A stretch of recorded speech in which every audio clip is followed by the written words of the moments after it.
The year is almost over, this will be my last video of 2023, so I want to wrap things up before we head on over to 2024. I will link the videos to what I'm referring to in the description down below. And let's start off with the biggest question: what was my favorite gear of the year? I will do this in a top 3, but in random order. As there are different pieces of gear, it's not easy and not even fair to rank them. But let's start with the piece of gear that was also actually released this year.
So my first pick is the Lion 68 by Universal Audio.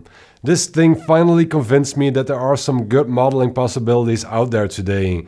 And it got me way more excited than I dare to admit. That thing next to it on that small board is the Hotone Loudster, which is a power amp and pedal format that allows me to use the Lion with an actual guitar cabinet.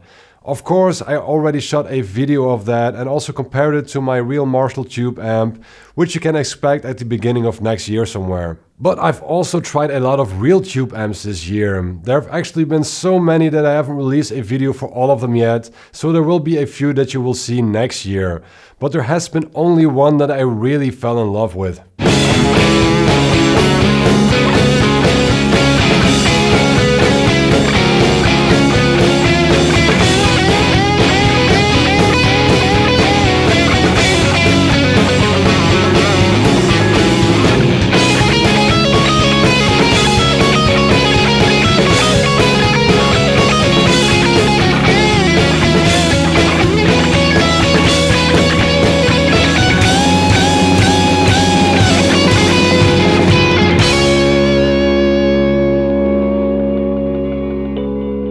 The Z-Rack Junior by Dr. Z is the amp I've been playing most this year and I love everything about it. At the beginning of this year I traded my Mas 18 for this one and that was a great decision. I love my Marshall Plexis, but this is the only amp I can use with every guitar for every project. The third one is a guitar, which is the most difficult one for me. I tried even more guitars than I tried amps this year. I sold a lot of guitars and I'll end the year with 4 new guitars, one of which you will also have to see in a video next year. I got this Telecaster Custom to use an open tuning instead of my SG Special, and this one actually stays in tune. And this Les Paul Junior is simply awesome. It has way more character and way less issues than my previous Juniors. But there has been one guitar that was really something different for me. A guitar that I didn't need and I didn't even expect to like this much. But this was the biggest surprise of the year for me, especially for the price.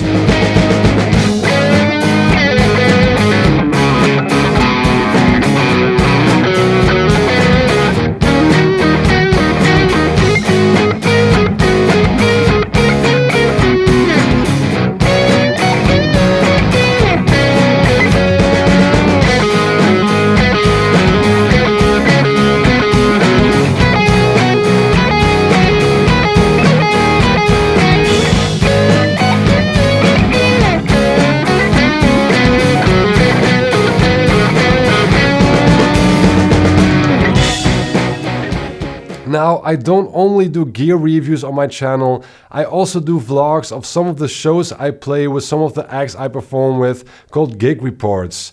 And my third favorite show of the year was with a new project called Upday. This was something really different for me, and I've been scared for months whether I could pull this off. But the first show was a success straight away, it was a blast to be part of it, and I will continue gigging with this project next year.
Second was opening for Cardinal Black with my band Nighthawker.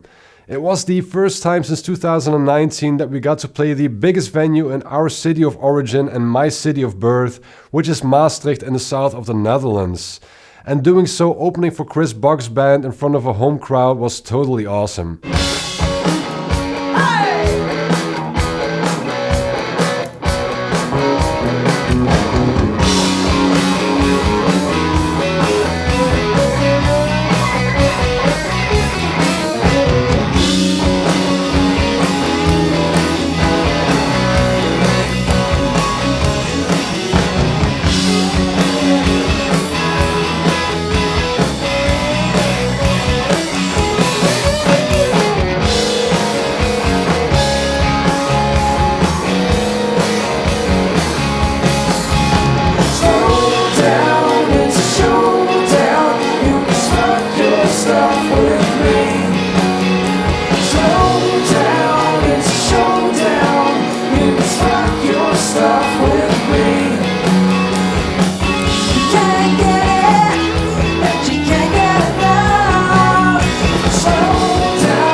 But my favorite show of the year was Nighthawker's 5th anniversary show we played in March.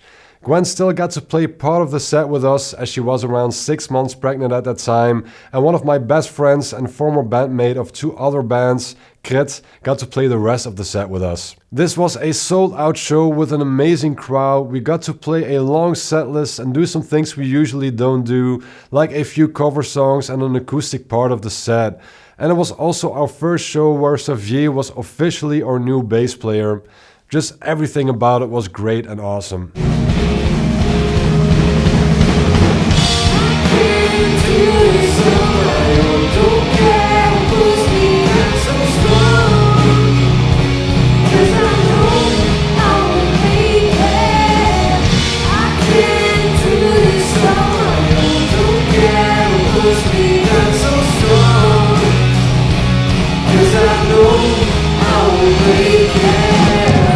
I can't do this.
Now on to the best show I visited this year, and I have to admit it weren't as many as usual.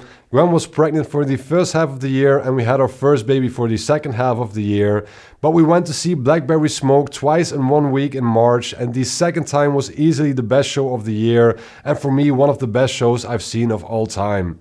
My pick for album of the year also didn't have a lot of contenders. I think the new Queens of the Stone Age record is great, and it's the one I have enjoyed most since Era Vulgaris, which I know is not a popular opinion.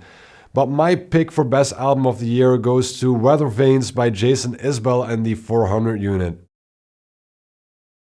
Closing off the year, I'd like to look at next year, and top priority for me is recording a new album with Nighthawker.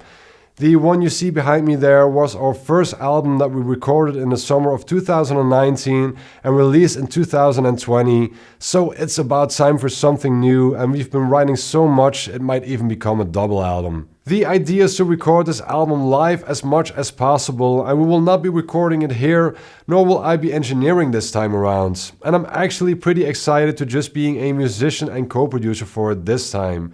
But it also means we will not be gigging as much for the time being. But as far as gigs are concerned, I will still be performing with Upday, and we already have 2 shows lined up for January, one of which is a bucket list show for me that I will try to include in a gig report. But I will also try to do a first show or a couple of shows with my solo project that I launched this year. This year I recorded and released an album called Well, I Guess It's Something, a Stephen Anthony band. I didn't do any live shows as this was not my intention, but as the record got some good feedback and in the spirit of completion, I might do something with it next year. So that's my year wrapped up. Let me know what your favorites have been in all these categories in the comments down below. Thank you very much for watching and for your support this year. I wish all of you happy holidays, and if you haven't done so already, please like, subscribe, hit the bell icon, and I'll see you next year.